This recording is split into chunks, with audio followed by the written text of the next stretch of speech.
Bueno, gaur gurean dugu Irati Goikoetxea, bizikidetza atalburua eta bakearen, bizikidetzaren eta giza eskubideen zuzendaritza nagusikoa. Arratsaldeon. Arratsaldeon. Ongi esan dut zure kargoa. Ondo esan dago, bai. Ez da horre oso erresa da, baina luzea da, ez? Baina ondo esan dago, bai. Eta zein da zure lana horrela modu motzean edo? Atal asko ditu, ez? Ikuspegi asko ditu, baina labur esatearren gizarteari begira gai hauetan bake kulturan, giza eskubideekiko errespetuan, bizikidetza indartzeko atal hauetan gizarte mailan sentsibilizazio jarduerak eta bultzatzea, aniztasun planak indartzea, eragitea gizarteko estamentu ezberdinak, ez? Bai eskolak, bai udalak, bai aisialdi taldeak pixka bat gizarte bezala bere osotasuan bake bizikidetza eta giza eskubideen kultura hau indartu dezagun eta gizarte hobeago bat egiteko lanean denok parte izan gaitezen. Eta oraintxe baduzue programa bat, ez? Ikastetxeekin edo lan egiteko? Bai, ikasturte hasiera honetan martxan jarria dugu azkeneko 4 urte hauetan, aurtengoa izango da 4. edizioa eta bada bakea eta bizikidetza lantzen duten eskolak programa. Ikasturte hasiera da eta oraintxe izena emana dute ikastetxeek eta hemendik aurrera jarriko dira martxan gu proposatzen ditugun programa horretan proposatzen ditugun tailerrak eta jarduerak. Eta ze jarduera eta proposatzen dituzue? Urtetik urtera indartzen joan den programa bada, asko dira parte hartzen duten ikastetxeak eta ikasleak eta urteetan aurrera egin ala asko dira jaso ditugun balorazioak eta ahotsak eta horiekin guztiekin programa berazten joeten da ez. Azken batean kontuan hartu behar dugu iaz arte, urten arte, 23.500 ikaslek parte hartu dutela, 112 ikastetxek, eta urten gorako ere izena emana dutela dagoeneko 12.300 ikaslek eta 76 ikastetxek, ez? Beti dira errepikatzen diren ikastetxeak eta beti dira programara sartzen diren ikastetxe berriak. Azken batean lantzen ditugun gaiak badira giza eskubideekiko begirada zabal bat, indarkeriari gabeko guneak indartzea, bizikidetza sustatuz, batez ere sareari begira, ikusi dugu kezka handia dagoela gurasoen artean, irakasleen artean, ze erabilera egiten zaion sareari, ze erabilera egiten zaion interneti, eta denok uste dugu 21. mendean erreminta oso eraginkorra dela, baina erreminta horrek ere sortzen ditu indarkeriazko guneak eta guri dagokigun honetatik hori sustatu nahi dugu, ez? Indarkeriari gabeko erabilera bat izan dadila sarearena ere. Lantzen ditugu gatazkak eta bideratzeko ikuspegi positiboak, lantzen dira jarrera berbal ez violentoak, ikus ditzagun aukera hauek, gatazkak sortzen diren egoera hauek, modu positiboan zerbait ikasteko, horietatik zerbait ikasteko egoerak izan daitezela. Lantzen ditugu jolas kooperatiboak, lehiakortasun hortatik eta lehiakortasun horrek sortu ditzaken gatazka horiek ekiditeko jolas kooperatiboen ideiak eta planteatzen dira. Lantzen dira antzerki forunak, aniztasun kulturarteko aniztasuna lantzeko adibidez, gure lanetako bat hori dalako, ezta? Aniztasuna balioan jartzea eta etnia, arraza, sexu, jatorri ezberdinetako edozein pertsonak errespetatuak eta baloratuak izan daitezen talde aberatsagoak egiteko eta hori guztia lantzeko antzerki forunak egiten dira. Eta gero horretaz gain formazioa ere bai gurasoi eta irakaslei begira.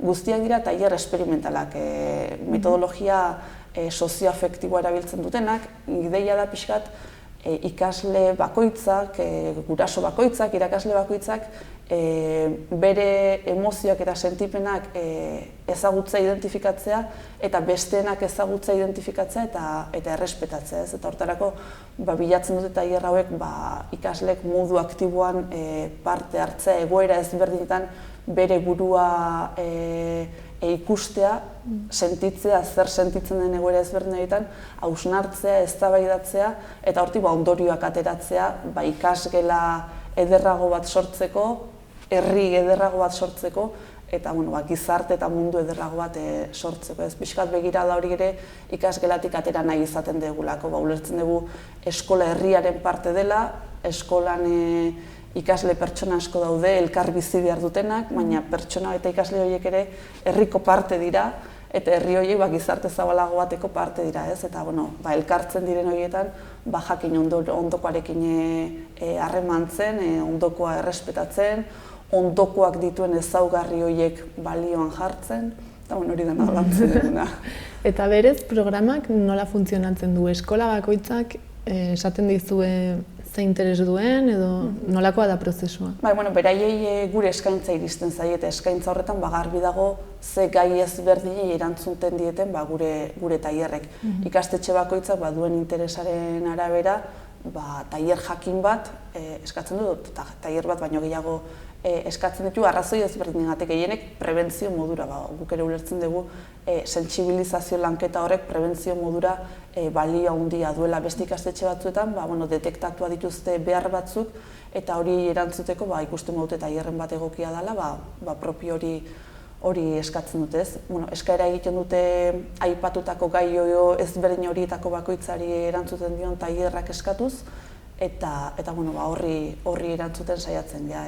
Eskaeraren gehiengoari erantzuten zaio, ikastetxe guztiei erantzuten zaie, ikastetxe guztietara iristen gara, baina kaso ikasleren batek tailer bat baino gehiago jasotzeko eskaera izan baldin badu, saiatzen gara zabaltzen, ez? Banatzen hori ikastetxe guztietara eta ikasle guztiengana iristeko. Eta daramatza zuen 4 urte hauetan, jasotzen dituzuen eskakizunak aldatu dira, ala gutxi gora bera berdinak dira? Gora doaz, ez? Orain da 4 urte programa hau abian jarri zanean, zerbait berria zen, eta pilotaje modura, ez? Abiatu zen ere ikusteko pixkat, ze emaitzak izan zitzakeen, nola jasotzen zen, eta ze balorazio egiten zen, eta lehenengo aldi hartan, kopuruak handiak izan zen, 40 bat inguru ikastetxek parte hartu zuten, da ordutik eskaerak gora egin du, ez? 50 baten bueltan bigarren urtean, eta iaz ja 60ko langa hortara iritsi eta aurten ere 66 hortara, ez? Eta ikasle kopuruak gora egin du nabarmen. Seinale ona da, balorazioak oso onak izaten dira ikasturte bukaeran, proposamen berriak ere iristen dira, eta gure lanari dagokionez oso eskertuak, ez? Eboluzio horretan asmoa delako beti hobetzen joatea, ideia berriak sortzea, eta pozik alde hortatik. Eta gaien inguruan, esan nahi dut ikastetxeak gehien kezkatzen dituen bizikidetza arazoak aldatu dira, edo zeintzuk dira, zakit esaten jakingo zenuken? Nik esango nuke nahiko orekatua dagoela, egia da, tailer hauek iristen dira ikasleengana, eta iristen dira gurasoengana, eta iristen dira ere irakasleengana. Sarearen gaiak asko kezkatzen ditu orokorrean gurasoak eta irakasleak, ez? Euren seme-alabei eta ikaslei begira, sarearen erabilera horrek, eta bada gai bat eskaera handia duena. Baina horretaz gain, beste guztiek ere, dagoeneko nik uste ulertua degula, ikasi behar degula beste modu batean jolasten, azkenean ikastetxetan ere jolas espazio ezberdinak daude, eta irakasleek detektatzen dituzte egunerokoan espazio horietan sortzen diren gatazkak, ez? Eta horiek bideratzeko ikasi beharko genuke gatazka horiek beste modu batean bideratzen, edo ikasi beharko genuke gatazka horiei aurre hartzen, ez? Eta aurre hartzeko modu bada kaso beste modu batera jolasten ikastea. Orduan, gai ezberdinek sortzen dute erakartasun hori edo behar hori lantzeko.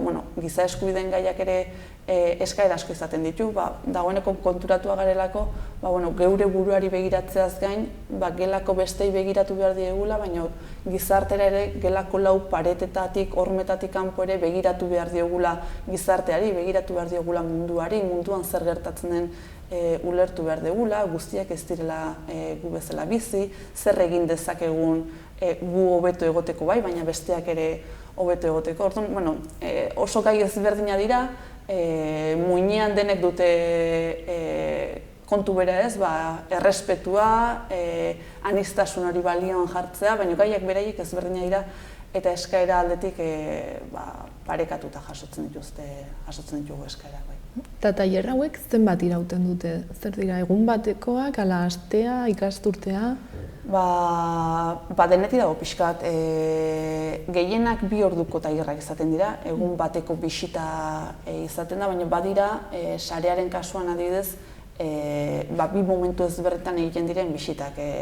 Gaur 2 orduko tailerra egiten da, eta hemendik denboratxo batera gaia indartzeko, askotan ariketak uzten direlako gelan bertan lantzeko, ariketa jarduera jakinen bat uzten da praktikoren bat egiteko, eta bueltan, hemendik denboratxo batera, berriro bisita hori jasotzen dugu, egindako lanketa horren bueltan, eztabaida egiteko, hausnarketa egiteko, eta zer landu dugun pixkat ikusteko. Aurten lehen aldi bezala eta hobetze bideo horretan ere, orain arte solteak genituen jolas kooperatiboen gaia eta gatazkak modu egokian bideratzeko gaia elkartu egin ditugu, eta 2 orduko saio solteak izan ordez, sortu dugu 4 orduko saio bat, 2 momentu ezberdinetan egiteko eta pixkat gaia ere indartzeko. Irakaslearekin egiten den formazioa izan daiteke luzeagoa edo laburragoa, hilabetetan luzatu daitekena edo 2 arratsaldetan egin daitekena. Orduan, aukera ezberdinak badaude. Norantz goaz, gure nahia da pixka bat lantzen dugun hau ez dadila egun bakarreko zerbait soltean bihurtu, ez? Gero ikastetxeak ardura hartu dezala guk abiatutako, edo gurekin batera abiatutako bideo hori beraiek jarraitzeko, ez? Gaiari jarraipena ematekoa. Jakin badakigu askok egiten dutela, bai horretan ikastetxetan oso gauza ederrak egiten dira, oso gai aberatsak lantzen dira, eta gai hauetan ere nahiko genukena da modua asmatu ikastetxeak berak gure laguntzarekin eta gure eskua hor dutela jakinik, baina beraien kabuz, beraiek ardura hartzea, elkarrekin abiatutako bideo, beraiek eguneroko horretan naturaltasunez lantzen jarraitu dezaten. Alde horri begira, aurten ahalegina egingo dugu, lehenengo aldi modura ikasturte bukaerara begira, nahiko genuke ikastetxe bakoitzak txikia bada ere proiektu txiki bat lantzea, tailer hauetatik abiatutako gaia landuz, ez izan daiteke poesia errezitaldi bat egitea, edo mural bat egitea, edo ikastetxe barneko proiektu txiki bat sortzea, eta gero guk lagunduko geniekena da horri ahotsa jartzen, ez? Hau da, gizarteratzen. Iruditzen zaigu gizarteak jakin behar duela eskoletan, hezkuntza komunitateek, ikasleek, irakasleek eta gurasok elkarlanean gauza oso ederrak egiten dituztela, bake bizikidetza eta giza eskubide lanketak egiten direla, eta oso ondo egiten dutela, ez? Eta pixkat, pentsatzen ari gara nola egin horri guztiari ahotsa jarri eta gizarteratzeko ikasgeletan egiten den hori. Eta sentitzen duzue helburuak nolabait lortzen direla tailer hauekin? Alagian epe luzeagoa behar da ikusteko benetan funtzionatzen duten zakit. Bai, karo, helburuak ezberdina dira, ez? Momentukoan ikustet lortzen dela. Erabiltzen den metodologia oso ezberdina da, eguneroko ikasgeletako metodologiatik oso ezberdina da, ez? Oso praktikoa da, oso esperimentala da, ikasleek bereik bizipenetan, ez? Jartzen dira eta hori hausnartzen jartzen dira. Eta hori oso ondo baloratzen dute irakasleek eta hori balioan jarriz, nahiko esanguratsua da hurrengo urteetan eta ikasturteetan eta eskaera egiten jarraitzea, ez? Gainera aipatzen dute, beharra badago halako gehiago egiteko ere, eta planteatzen dituzte eta proposatzen dituzte gai berriak, ez? Eta pixkat hori ere hausnartzen ari gara, gai abanik hori nola zabaldu. Ikasle, irakasle eta guraso hobeagoak garela eta poliki-poliki hobetzen ari garela, pertsona bezala, gizarteko hiritar bezala, hori epe luzeragoko azterketak egiteko modukoa da, ez? Hau gure azkenean egiten diren beste egitasmoen artean bat gehiago da, ez? Hobetze horretan eta aberaste horretan zalantzari gabe nik uste laguntzen duena, ez? Guk apostua handia egiten dugu eskolekin, uste dugu oinarria hor dagoela, txiki-txikitatik lantzen, hausnartzen hasi behar gerala gai hauen inguruan, konpartitzen ingurukoekin, eta hor apostu egin behar dela, eta ez ikasleekin bakarrik, baizik eta ikaslearen inguruko zirkuluarekin ere bai, familiekin eta irakasleekin. Ulertzen dugu azkenan eskola badela herriko gune bat gehiago, gune garrantzitsu bat gehiago, eta herri mailan integratuta egon behar dela. Alde horretatik, txiki-txikitatik hasten dira, gure programak erantzuten dio lehen hezkuntzako lehenengo mailako ikasleek ere parte hartu dezakete, jolas kooperatiboen gaiarekin hasita, eta unibertsitatean ere egin izan ditugu antzerki forunak, eta hor tartean dauden ikasle guztiek dute aukera lanketa hortatik igarotzeko. Horrekin bakarrik ziur aski ezin gaitezke oso urrutira iritsi, baina horrek ere pisu handia daukala uste dugu eta beharrezkoa dela egiten diren balorazioengatik eta jasotzen diren ebaluazioengatik. Eta adibidez, gurasoek erakusten dute interesa parte hartzeko tailer edo programa honetan? Bai, asko dira eskatzen diren tailerrak ere. Gai ezberdinei lotuak, gehienak sareari lotuak bai, lehen aipatutako kezka hori badagolako, baina gatazken bideraketa egoki positiboaren tailerra ere egiten da gurasoen artean. Gure apostua bada, lehen aipatu bezala, gai hauek indartzea, eta indartzeko modu bada, nire seme-alabak ikasgelan honen inguruko tailerra egin badu, eta nik nire kabuz, familien arteko tailer horretan ere parte hartzen badin bat, gai hori ziur aski etxera joango da, eta gai hori ziur aski indartu egingo da ikasgelatik kanpoko espazio horretan ere. Orduan, nik uste oso apostu hau ederrak izaten direla, gai baten bueltan ikaslek, irakaslek eta gurasoek parte hartzen dutenean. Iaz ikastetxetako batek proposamena egiten zuen, eta aurten ziur aski pilotaje modura ere probatuko dugu, zergatik ez arratsaldeko gurasoek egiten duzen tailer horietan, ikasleek ere parte hartu, seme-alabek ere parte hartu, eta tailerrak antolatu elkarrekin, espazio horiek, hausnarketa horiek elkarrekin konpartitu helduen eta gaztetxoen artean, eta beti hausnarketan gabiltza, ideia berriekin noraino irits gaitezkeen ikusteko. Aldaketak egiteko prest, eta aurrera beti aurrerago begira. Halako programetan irekitasuna izan behar dela, eta evoluzionatzeko, modu positiboan evoluzionatzeko begirada eta burua irekiak izan behar ditugula, eta beti irekiak eguneroko horretan tailerrak egiten ari diren aldetik, eta tailertan parte hartzen ari diren aldetik, balorazioak eta ebaluazioak eta proposamenak eta ideiak jasotzeko. Azken batean denon arteko apostua da gizarte hobeago bat eraikitzaena, eta alde hortatik bakoitzak alde egun hortatik aletxo jartzen badugu hobe.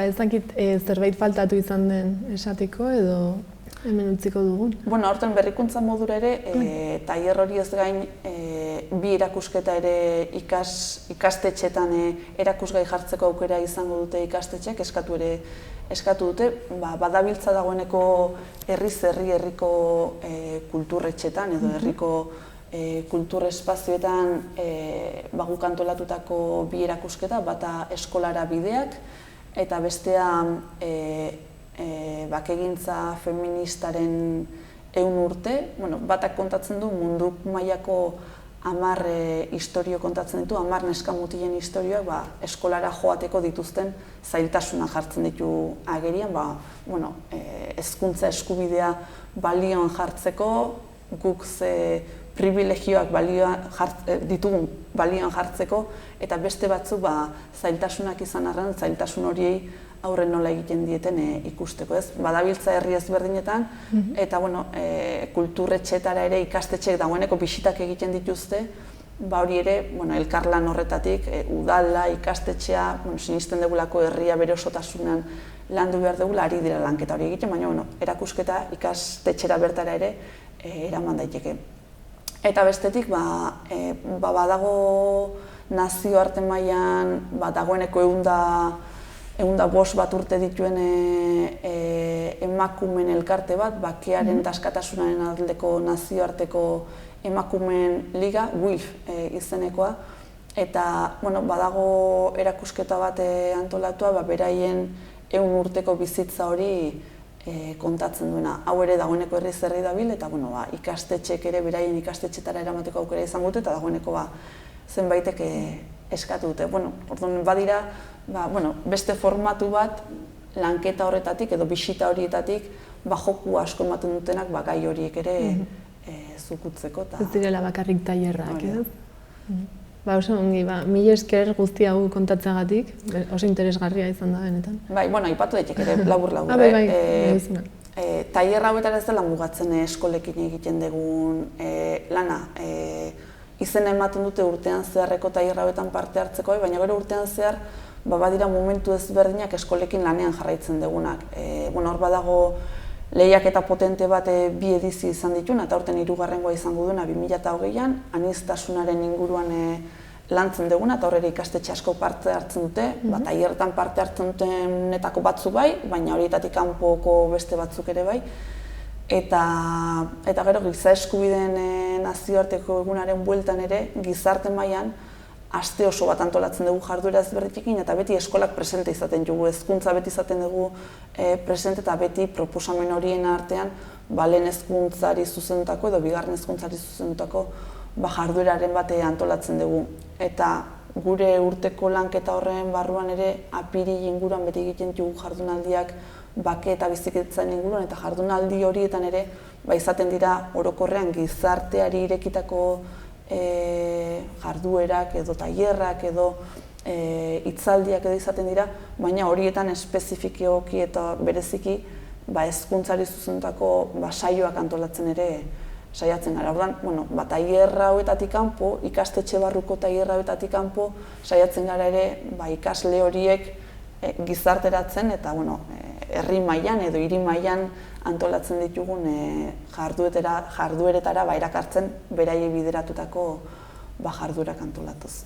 Mila esker, lan handia egiten dut. Bai, lan handia da, baina lana oso polita da. Ez da egiten dugun lan bakarra, baina hezkuntzarekin lotutako hau oso polita da, oso beharrezkoa den neurri horretatik, ez? Eta oso motibagarria da, eta egia esan motibagarria da oso eskertua ere badelako, ez? Bai ikasleen aldetik eta baita irakasle eta zuzendaritza taldeen aldetik oso eskertua da eta oso beso zabalik jasotzen dituzte halako proposamenak. Azken finean etorkizuneko gizartea osatuko dute. Hori da, eta hortan sinisten dugu, ez? Etorkizun hobeago bat eraikitze horretan, beraiek izango dira etorkizuneko protagonistak, eta gu bidelagun izan baldin bagaitezke, hoxe da gure lana. Mila esker, etortzeagatik, ongi izan. Eskerrik asko.